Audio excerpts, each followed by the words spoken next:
locais, né, entre os quais hoje, né, chegou aqui um documento chamado Declaração de Caracas, em que 17 ONGs e partidos políticos expressaram o seu repúdio à intervenção direta e descarada do Foro de São Paulo nos assuntos venezuelanos.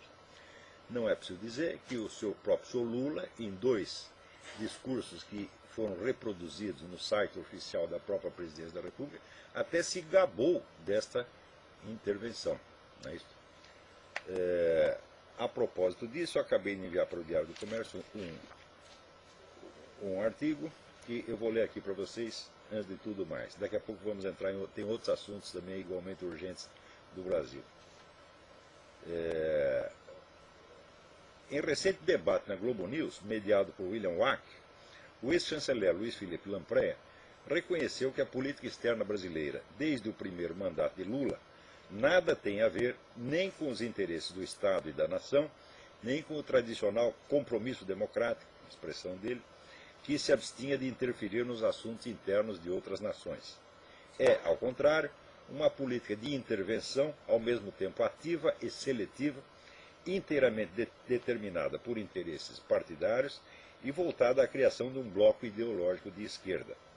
O centro condutor dessa política, disse ele, é o Foro de São Paulo.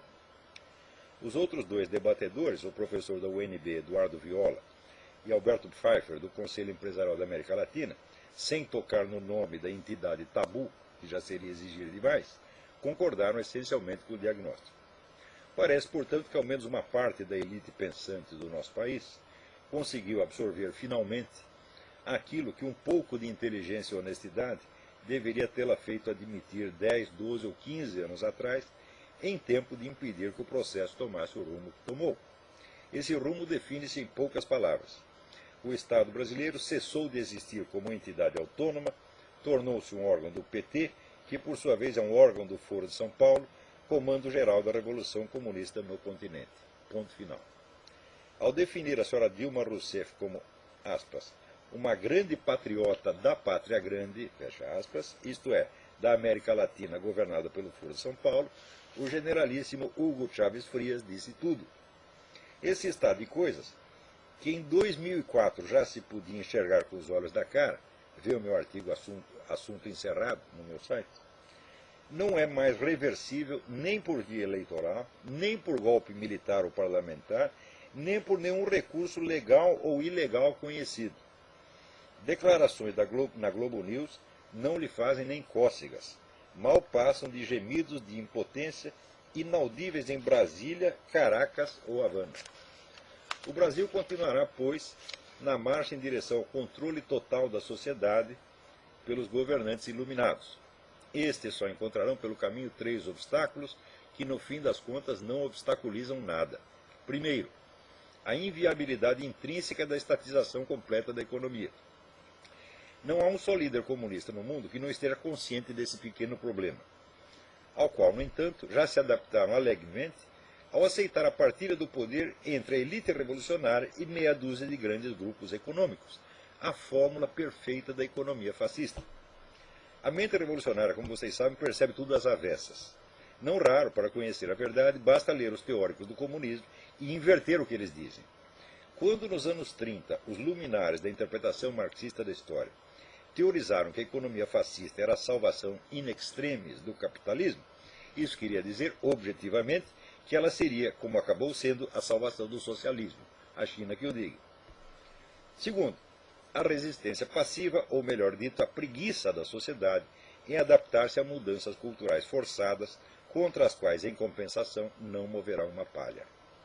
Isso quer dizer apenas que o processo será lento e anestésico, o que o tornará ainda mais possante e irreversível. Não preciso lembrar a teoria da rã na panela, preciso?